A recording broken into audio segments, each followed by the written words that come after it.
The INFJ Door Slam is one of the most misunderstood phenomena in personality psychology. To outsiders, it may appear as coldness or sudden detachment, but to an INFJ, it's rarely impulsive. It's a decision born out of deep exhaustion, pain, and disillusionment.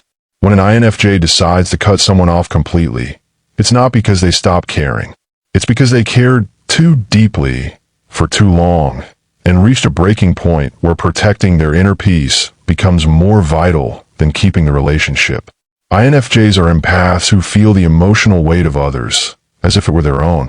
They see beneath masks, intuit hidden motives, and often absorb the pain of people they love.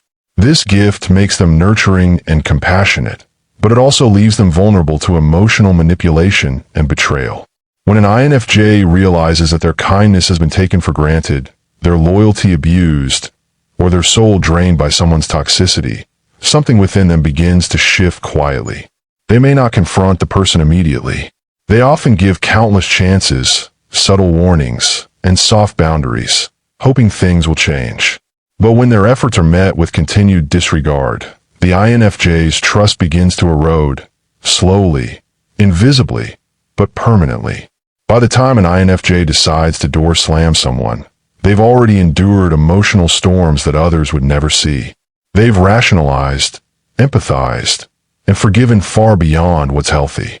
But INFJs are not infinite wells of patience. When the balance tips, their intuition takes over completely, revealing the painful truth. The relationship has become spiritually and emotionally destructive. At that point, detachment becomes an act of survival. The INFJ shuts the door not out of spite, but out of self-preservation. It's their way of reclaiming power from an environment that has drained them dry. Another reason INFJs door slam and never return is because of their deep sense of integrity. Once they recognize that someone's actions and words no longer align, their respect vanishes instantly. INFJs live by authenticity, so when deception, manipulation, or hypocrisy is uncovered, it creates an emotional dissonance they can't tolerate. They see it as a violation of truth, something sacred to them. Unlike other types who might overlook inconsistencies, INFJs internalize them. They replay every conversation, every subtle lie, until they understand the pattern. And once the pattern is clear, they cannot unsee it. This clarity is what gives rise to the finality of their decision. When an INFJ walks away, it's because they've already analyzed every possible way to fix things and found none that align with their values. INFJs don't simply move on from people. They carry emotional imprints.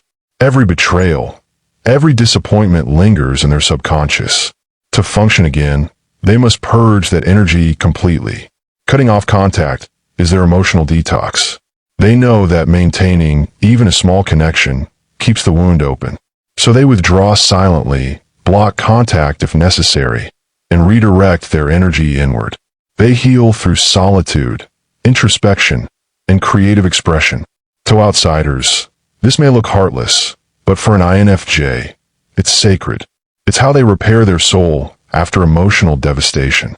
The reason they rarely come back once the door is closed is because they don't make that decision lightly. They've already grieved the relationship before ending it. In their mind, the connection has already died long before they say goodbye. When others finally realize the INFJ is gone, they're often shocked by the finality, unaware that the INFJ has been emotionally distancing themselves for months or even years. Returning would mean reopening a wound that took them so long to heal. And INFJs do not return to what broke them.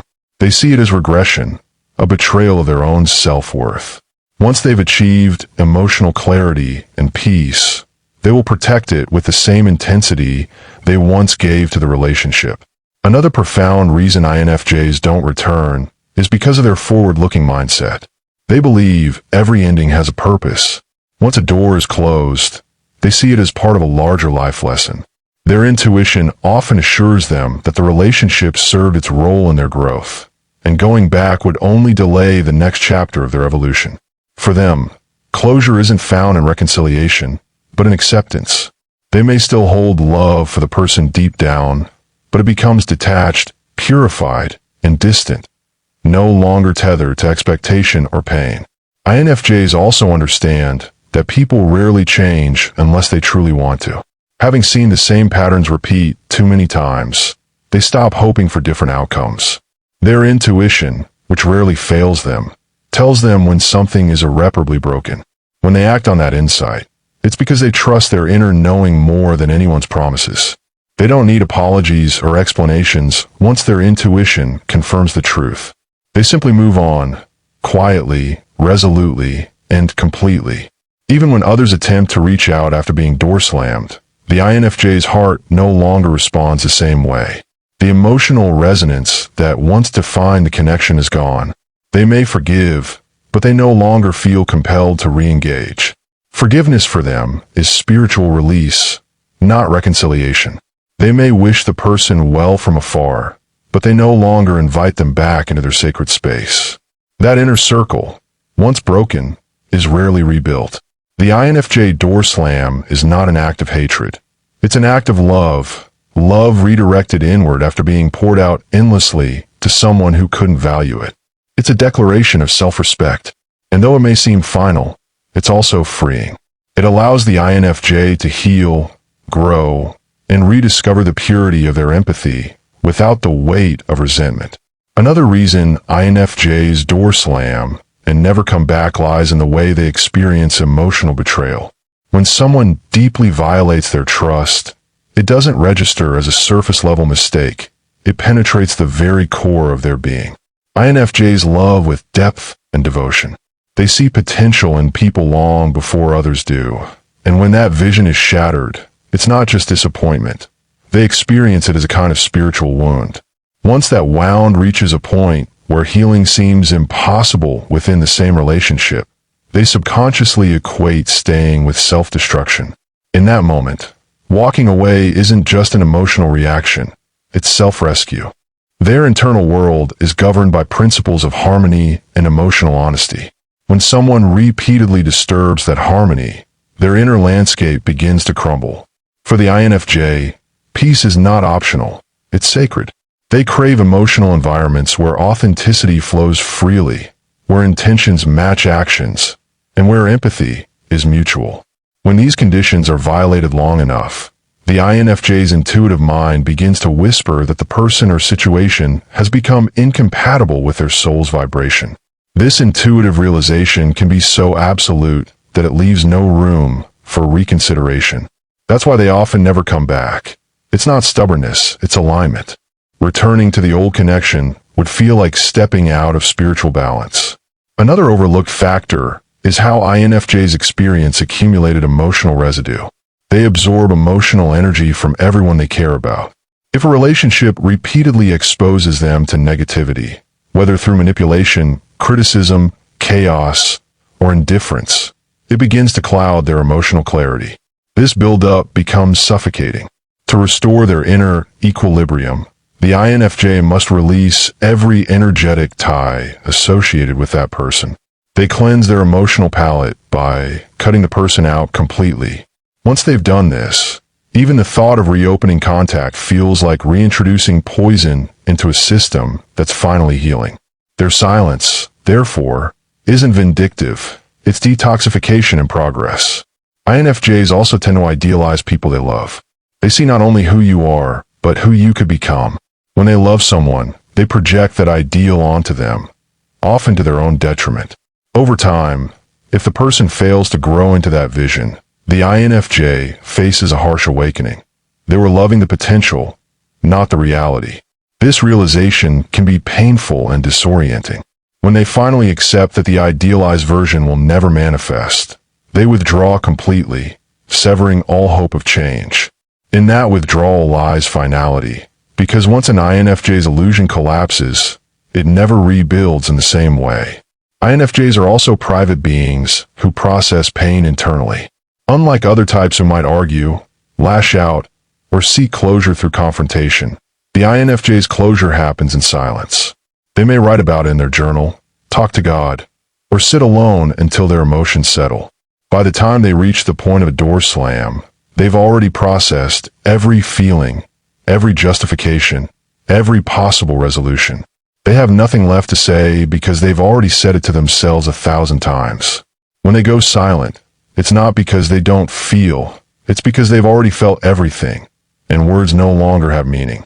INFJs, unlike most people, don't rush emotional decisions. They marinate in them. Their introverted intuition moves slowly, gathering data, understanding patterns, and piecing together meaning. When that process concludes with the decision to walk away, it represents not a temporary reaction, but a long-considered conclusion. Once they've reached that inner certainty, there's no emotional loophole to exploit. Their mind and heart are aligned in the same direction, forward. For that reason, they rarely return to what they've already concluded is over. INFJs also tend to outgrow relationships that remain stagnant. Growth is central to their identity. They see life as an ongoing evolution of the soul. If a relationship begins to stifle their growth, if it keeps them small, drains their creativity, or contradicts their spiritual path, they instinctively detach. Their intuition alerts them that staying will lead to regression. The door slam becomes an act of liberation, allowing them to expand into the next version of themselves. Once they've evolved beyond that connection, returning to it would feel like trying to wear a garment that no longer fits. They experience empathy burnout over time. INFJs pour so much emotional labor into understanding and healing others that they often forget to replenish themselves. When they finally realize they've been giving from an empty cup, a sense of self-preservation awakens. The door slam is a boundary forged in exhaustion. It's a quiet vow. Never again will I let someone deplete me like this. Because that vow is born from pain, it becomes sacred. Reopening the door would feel like breaking a promise to their own soul. They have emotional memory. INFJs don't forget how someone made them feel, especially the hurt. Even after forgiving, the memory remains imprinted in their subconscious, resurfacing whenever they recall the person. This memory isn't always conscious, but it influences their decisions. Every attempt to reconnect would reawaken those buried emotions. Rather than re-experiencing the same cycles of hurt, the INFJ chooses the permanence of distance. To them, it's the only way to ensure emotional safety. There's also an element of spiritual discernment. INFJs often feel that some connections are karmic, meant to teach lessons rather than last a lifetime. Once they've learned what the relationship was meant to reveal about themselves, whether it's self-worth, boundaries, or resilience, they intuitively know it's time to move on. To stay would be to repeat a lesson they've already mastered. Their door slam, in this context, isn't punishment but graduation. INFJs rarely come back after they have walked away because they understand the sacredness of endings. They believe everything in life has a season, and forcing something beyond its season corrupts its beauty. When they close a door, it's with reverence. They're not erasing the past. They're preserving its integrity by letting it rest where it belongs. They walk away not because they've stopped caring, but because they've accepted that love sometimes means letting go completely. And for the INFJ, once a chapter is closed with peace, reopening it would only disturb the balance they fought so hard to restore. Another reason why INFJs door slam and never come back is their relationship with self-trust. Once they finally learn to trust their intuition after being proven right time and time again, especially in situations where they ignored their instincts for the sake of love, they make a silent promise to never betray their inner knowing again. When they reach the point of closing a door, it often comes after realizing that their intuition had been warning them long before they acted. That awareness becomes a turning point. From then on, their trust in their intuition becomes unshakable. Going back to the person or situation they once left would feel like dishonoring that inner voice, the very compass that guides their soul. To them, ignoring intuition once caused pain. Doing it again would be self-betrayal. They are fiercely loyal, sometimes to a fault. They will defend and support people long after others have given up. But when that loyalty is consistently met with indifference, exploitation, or emotional carelessness, something inside them fractures. They come to see that their loyalty has been misplaced. When they finally detach, it's not because they stopped being loyal. It's because they've redirected that loyalty toward themselves. They begin to protect their own peace with the same dedication they once used to protect others.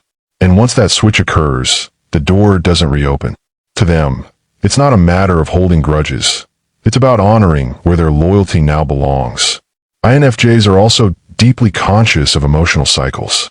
They have a keen ability to notice patterns. How every argument begins, how apologies sound the same, how promises repeat but never change. When they recognize a cycle that's damaging or manipulative, their intuition tells them the situation won't evolve. The door slam is their way of breaking that cycle permanently. They know that if they return, the pattern will re-emerge, only dressed in temporary kindness or remorse. And because they crave genuine transformation, not repetition, they choose to end the cycle for good. Their silence is not a punishment. It's the closure that the other person could never create through change. They usually need emotional reciprocity. They give deeply and expect emotional sincerity in return. When they continually pour into someone who only takes without giving, they begin to feel invisible. That invisibility corrodes their spirit because INFJs thrive on meaningful exchange, where both hearts are seen and valued.